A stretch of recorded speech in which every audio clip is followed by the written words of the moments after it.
ಭಕ್ತಾದಿಗಳಿಗೆ ಊಟದ ವ್ಯವಸ್ಥೆ ಮಾಡಲಾಗಿದೆ.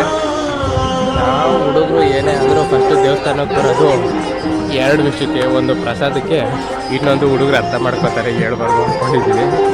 ಓಕೆ, ಊಟಕ್ಕೆ ಸದ್ಯಕ್ಕೆ ಇವಾಗ ಬೇಡ, ಆಮೇಲಿಂದ ಫ್ಯಾಮಿಲಿ ಜೊತೆ ಒಟ್ಟಿಗೆ ಬರೋಣ ಅಂದ್ಕೊಂಡಿದ್ದೀನಿ. ಇವಾಗ ಸದ್ಯಕ್ಕೆ ಮುಂದಕ್ಕೆ ಹೋಗೋಣ. ಇಲ್ಲಿ ಜನ ತುಂಬ ಕ್ರೌಡಾಗಿ ನಿಂತಿದ್ದಾರೆ.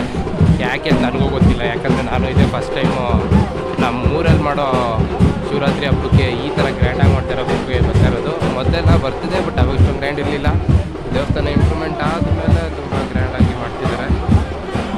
ಏನಕ್ಕೆ ಅಂತ ಕಾಣುತ್ತೆ.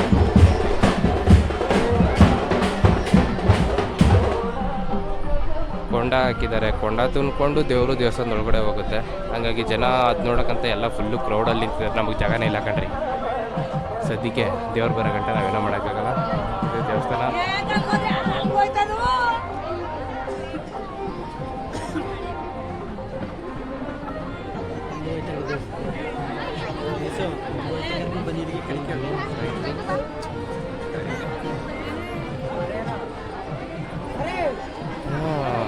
ಶನೇಶ್ವರನ ದೇವಸ್ಥಾನದೊಳಗಡೆಗೆ ಹೋಗೋಕ್ಕೆ ತುಂಬ ಜನ ಅವರೇ.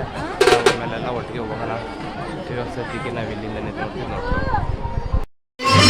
ನಾಟಕಕ್ಕೆ ಸ್ಟೇಜ್ ಎಲ್ಲ ರೆಡಿ ಮಾಡಿದ್ದಾರೆ. ಆ್ಯಕ್ಚುಲಿ ನಾನು ಹೇಳೋದು ಕೇಳಿಸ್ತಲ್ಲ ನಿಮಗೆ, ಯಾಕಂದರೆ ಇಲ್ಲಿ ಪಕ್ಕದಲ್ಲಿ ಸೌಂಡ್ ಎಫೆಕ್ಟ್ ತುಂಬ ಜಾಸ್ತಿ ಇದೆ. ಮ್ಯೂಸಿಕ್ ಇವೆಲ್ಲ ಹಾಕ್ಬಿಟ್ಟು ತುಂಬ ಜೋರಾಗಿ ಕೊಟ್ಬಿಟ್ಟವ್ರೆ. ನಾಟಕ ಸ್ಟೇಜ್ ಎಲ್ಲ ರೆಡಿ ಮಾಡಿದ್ದಾರೆ. ಎಲ್ಲ ನೋಡಿ ಜನಗಳಾಗಲಿ ಎಲ್ಲ ಚಾಪೆ ಗೀಪೆಲ್ಲ ತಂದು ಹಾಕ್ಕೊಂಡು ಕುತ್ಕೊಂಡ್ಬಿಟ್ಟವ್ರೆ. ನಾವು ಅಷ್ಟೇ ಚಿಕ್ಕ ವಯಸ್ಸಲ್ಲಿ ಇರಬೇಕಾದ್ರೆ ಚಾಪೆ ದಿಂಬು ಎಲ್ಲ ತಂದ್ಬಿಟ್ಟು ತಾತನ ಜೊತೆ ಬಂದ್ಬಿಟ್ಟು ಇಲ್ಲಿ ಮನೆಗೆ ಬಂದು ಆರಾಮಾಗಿ ನಾಟಕ ನೋಡ್ತಿದ್ದೋ. ಯಾಕಂದ್ರೆ ಬೆಳಗಾಲ ಆಯ್ತಿತ್ತು ಅಂದ್ಬಿಟ್ಟು. ಬಟ್ ಇವಾಗ ಎಲ್ಲ ಅಷ್ಟೊಂದು ಇಂಟ್ರೆಸ್ಟ್ ಇಲ್ಲ. ಮನೇಲಿ ಹೋಗ್ಬಿಟ್ಟು ಕಣ್ಣು ಮುಚ್ಕೊಂಡು ನಿದ್ದೆ ಮಾಡ್ತೀವಿ.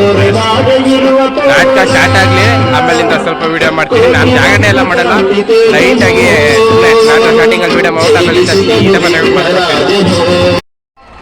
ಇದು ಬೆಳಗ್ಗೆ ಹೊರಟಿದ್ದಂಥ ಉತ್ಸವ ಆಲ್ಮೋಸ್ಟು ಮುಗಿಸ್ಕೊಂಡು ಇವಾಗ ತಾನೇ ಹಿಂತಿರುಗಿದೆ.